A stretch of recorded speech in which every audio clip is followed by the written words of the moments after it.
Assalamualaikum warahmatullahi wabarakatuh. Selamat datang di video pembelajaran mata kuliah Kalkulus 1.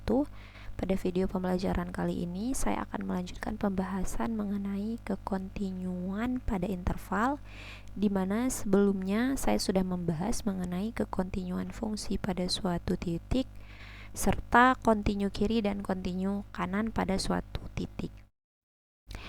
Oke, kita lihat suatu fungsi f(x) dikatakan kontinu pada interval terbuka a, b, di sini kurung biasa, bila f(x) itu kontinu pada setiap titik di dalam interval tersebut. Artinya, f(x) ini dikatakan kontinu pada interval terbuka kalau f itu kontinu di setiap titik antara a dan b, tapi titik a dan titik b itu tidak termasuk. Sedangkan f(x) dikatakan kontinu pada interval tertutup a, b kurung siku bila memenuhi syarat. Yang pertama, f(x) itu kontinu pada interval terbuka a, b. Misalkan di sini kita gambarkan interval terbuka a, b. Nah, di sini fungsi f(x) harus kontinu di dalam selang a, b. Artinya di dalam selang yang ada di antara a dan b, tetapi a dan b tidak termasuk. Maka di sini kurungnya kurung biasa. Kemudian syarat yang kedua yaitu f(x) itu kontinu kanan di x sama dengan a. Artinya suatu fungsi dikatakan kontinu kanan di x sama dengan a bila limit x menuju a dari arah kanan untuk fungsi f(x) itu sama dengan fa. Nah, maka untuk f(x) yang kontinu kanan di x sama dengan a, artinya didekatkan dari arah kanan untuk nilai yang lebih besar dari a. Maka di sini ketika f(x) kontinu kanan di x sama dengan a, maka titik a itu sudah termasuk ke dalam titik yang kontinu. Di sini bisa kita tuliskan a-nya sudah termasuk ke dalam titik yang kontinu, yaitu kurung siku. Kemudian syarat yang ketiga, untuk fungsi f(x) kontinu kiri di x sama dengan b, artinya apa? Limit x menuju a dari arah kiri untuk fungsi f(x) itu sama dengan f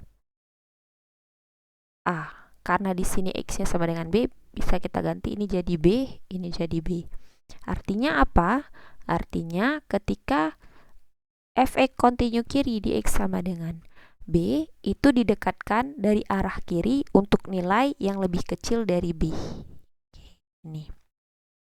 Sehingga ketika f(x) itu kontinu kiri di x sama dengan b, maka titik b itu sudah termasuk ke dalam titik yang kontinu. Jadi di sini sudah masuk ke dalam titik yang kontinu. Di sini kurungnya menjadi kurung siku. Bila f(x) kontinu untuk setiap nilai x anggota bilangan real, maka dikatakan f(x) kontinu di mana-mana.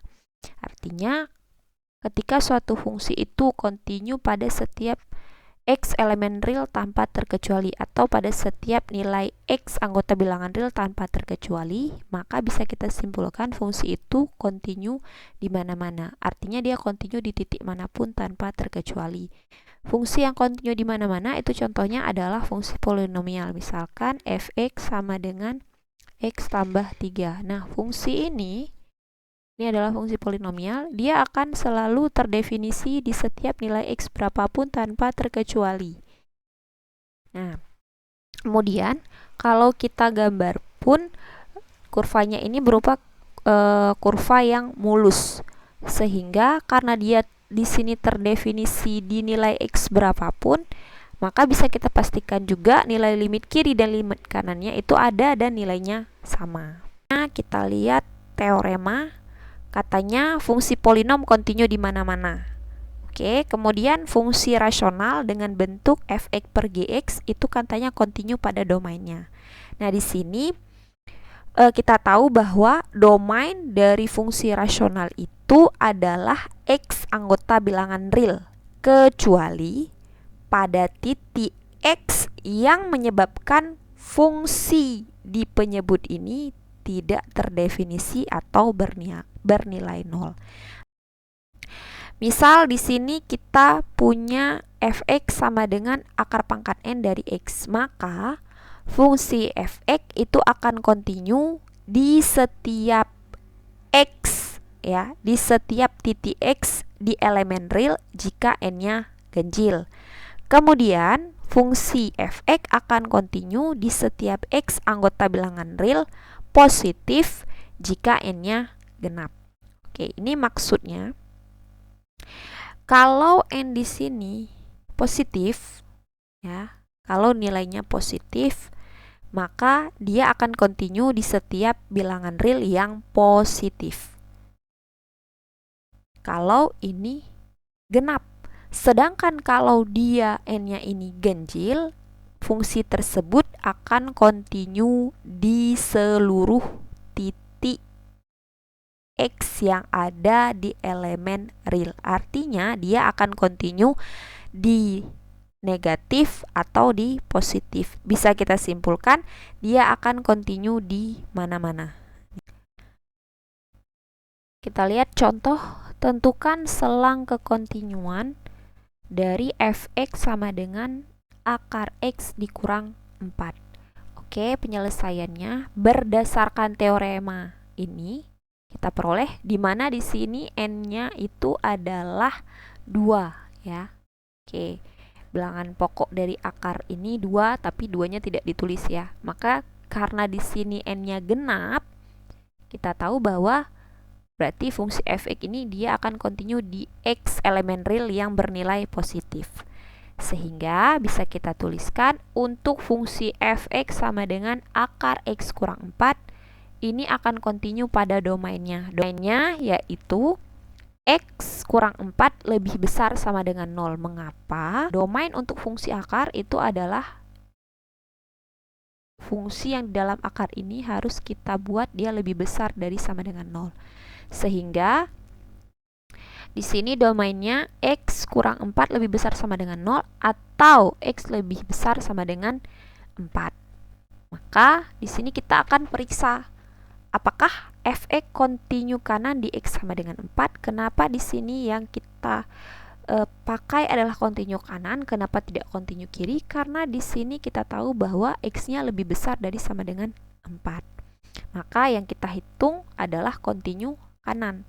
Sehingga di sini untuk melihat suatu fungsi fx kontinu kanan itu syaratnya limit x menuju a dari arah kanan untuk fungsi fx itu sama dengan nilai fa. Jadi kita harus mengecek dulu nilai limitnya, kemudian kita cek nilai fungsinya. Baru hasil dari nilai limit kita bandingkan dengan hasil nilai fungsi fa-nya. Apakah sama? Kalau sama, maka kita simpulkan dia kontinu kanan. Tetapi kalau nilai limit tidak sama dengan nilai fa, berarti dia tidak kontinu kanan di x sama dengan 4.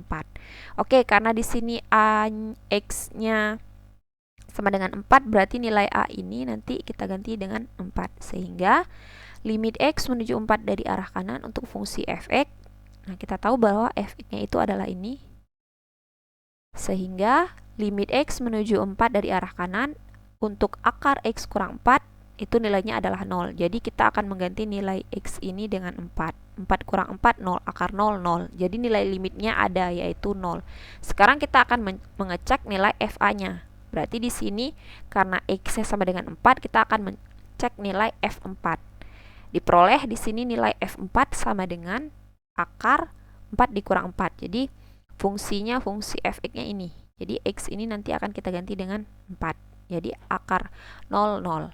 Nah, di sini karena limit sama dengan f4 nilainya, sehingga bisa kita simpulkan dia kontinu kanan di x sama dengan 4 untuk fungsi fx ini. Kita simpulkan fx kontinu di interval